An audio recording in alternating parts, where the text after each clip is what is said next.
You are fasting but still sinning. Here is why nothing changes. It's a heavy title, I know. But if you're here, it's likely because some part of it feels true. You've felt that quiet frustration, that spiritual dissonance. You're putting in the effort. You're saying no to the plate. You're enduring the hunger pangs. You're marking the days on the calendar. You are doing the thing you were told to do. You are fasting, but nothing is changing. The habit you want to break is still there. The peace you long for feels just as distant. The breakthrough you're praying for remains just over the horizon. You feel stuck in a cycle of discipline without direction, of sacrifice without substance. You're asking, God, I'm doing my part, why isn't this working?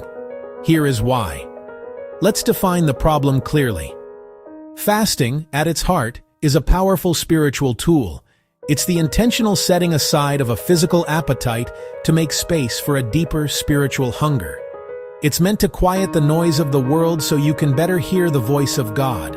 It's a declaration that you need Him more than you need your next meal. But when we fast without a commitment to total obedience, the practice loses its power. It shifts from a transformative encounter to a religious activity. It becomes a performance for an audience of one, or worse, just for ourselves, rather than a genuine act of surrender. Think of it like this. You're trying to fill a bucket with fresh, clean water, but you're ignoring the gaping hole in the bottom. The fasting is you turning on the faucet. The disobedience is the hole. You can stand there all day, pouring gallons of effort and sacrifice into that bucket, but it will never be full. You'll just end up tired, wet, and frustrated, standing in a puddle of your own wasted effort. Fasting without obedience is a form of spiritual self-sabotage. It's the illusion of progress. We feel like we're doing something significant because we're hungry, but we haven't addressed the root issue that the hunger was meant to expose. True transformation doesn't come from the absence of food. It comes from the presence of obedience. So, what is this hole in the bucket? What does this disobedience look like in our modern lives? It's often subtle, hidden in the quiet corners of our digital and private worlds. You removed food, but you left the trigger. You left the contact in your phone, telling yourself it's just in case. You left the app on your device, buried in a folder, promising you won't open it. You left the secret access point, the old email account, the incognito window, the unlocked streaming service late at night. You've created a system of plausible deniability with yourself. You've negotiated a treaty with your temptation. You've said, I will starve my body, but I will not starve my sin. You've drawn a line in the sand, but you've put the thing you're fasting about on the other side of that line, keeping it safe, protected, and within reach. This is the core of the issue. We attempt to bargain with God. We offer Him our physical comfort in exchange for getting to keep our spiritual compromise. We say, God, look how hungry I am for you, while our actions whisper, but not hungry enough to let this go. And we have to be honest. God is not impressed by our hunger while we are actively protecting the very thing He has lovingly, firmly told us to cut off. He's not looking for a partial sacrifice. He desires all of you, your heart, your soul, your mind, and yes, your obedience. This isn't a new problem. It's a timeless human struggle. The scriptures are filled with wisdom on this. In Isaiah 58, the people complained to God asking, "Why have we fasted, and you have not seen it? Why have we humbled ourselves, and you have not noticed?" And God's response is powerful. He says, "Yet on the day of your fasting, you do as you please." Is this the kind of fast I have chosen? Only a day for people to humble themselves? He goes on to say that the fast He chooses is one that leads to justice, to freedom, to breaking the chains of wickedness. The principle is clear. God is more concerned with the posture of our heart and the obedience of our hands than the emptiness of our stomachs. Jesus echoes this in the New Testament. He warns against fasting for show, like the hypocrites who disfigure their faces to show others they are fasting. Instead, He calls for a private, sincere devotion. The underlying principle is one of integrity. Is your inner life aligned with your outer actions? Or are you putting on a religious performance while your heart is far from Him? The fast is not the goal. The fast is the tool. The goal is a deeper, more intimate, and more obedient relationship with your Creator. It's about allowing Him to be the potter and for you to be the clay. But for the potter to shape the clay must be fully surrendered to the wheel. You can't hold a part of yourself back, stiff and unyielding, and expect a beautiful result. So how do we move from religious activity to real transformation? We need a practical framework. Fasting opens the door, but obedience is what walks you through it. Here are the steps. First, you must identify the trigger. It's not enough to say, "I struggle with my phone." Is it a specific app? A specific person? A specific time of day? Be brutally honest and specific. Write it down. Second, you must create a hard boundary.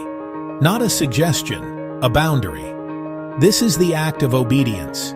This is where you delete the app, block the contact, install the filter, or leave your phone in another room after 9 p.m. It has to be a clear, decisive action that removes the access point. Third, you must establish accountability. The path of secret sin is a lonely one. The path of freedom is walked in community. Tell someone you trust what you're doing, not for judgment, but for support. Give them permission to ask you the hard questions. A simple text saying, "How did it go today?" can be a powerful lifeline. Fourth, you must replace the habit. You've created a void. Don't let the enemy fill it. If you spent 30 minutes scrolling, spend that 30 minutes in prayer, reading a book, going for a walk, or connecting with a loved one. You must intentionally sow something good where you just uprooted something bad. Finally, measure your progress not by perfection, but by your response to imperfection. You will stumble. When you do, don't spiral into shame. Get up, confess it quickly, reaffirm your boundary, and get back on the path. The goal is not a flawless record. The goal is a relentless pursuit of God. Let me tell you about someone. Let's call him Mark.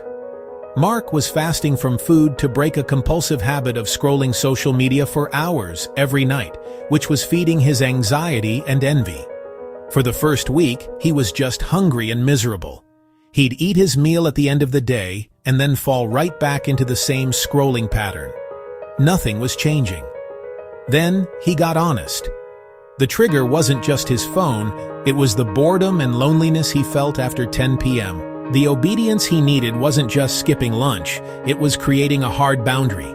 He decided to plug his phone in to charge in the kitchen at 9:30 p.m. every night and not touch it again until morning. He told his roommate his plan for accountability. He replaced the scrolling with reading a chapter of a book he'd always wanted to finish. The first few nights were hard. He felt the pull. But the hunger from his fast reminded him he was doing it. It wasn't just about the phone. It was about reclaiming his peace. Slowly, things began to change. He started sleeping better. His anxiety lessened. His fast was no longer just about an empty stomach. It was fueling a real, tangible victory in his life. The fast and the obedience were finally working together. This is the synergy God intends. The hunger becomes a prayer, and the obedience becomes the amen. We've covered a lot. We've seen that fasting without obedience is just a religious exercise. We've identified the triggers and secret access points we protect. We've looked at the timeless wisdom that calls for integrity of heart, and we've laid out a practical framework for real change. The gap between the person you are and the person you want to be is bridged by obedience. Your fast is meant to give you the spiritual strength to build that bridge. Don't waste your hunger. Let it fuel your resolve. Let it be the reminder that you are fighting for something more valuable than a meal. You are fighting for your freedom, your peace, and your integrity. The invitation today is simple. Stop negotiating with the habit you want to break. Stop protecting the trigger. It's time to pair your sacrifice with a decisive action. To help you, I've created a simple guide, the 7-day Faith and Execution Plan. It will walk you through the steps we discussed, identifying your trigger, setting a boundary, and replacing the habit. You can download it for free using the link in the description. But don't just download it. Your journey starts with one small, obedient step. So here is the call to action. Download the plan, and then, today, not tomorrow, not next week, remove one trigger. Delete the app, block the number, change the password. Make one decisive move that proves to yourself and to God that this time is different. This is where your transformation begins.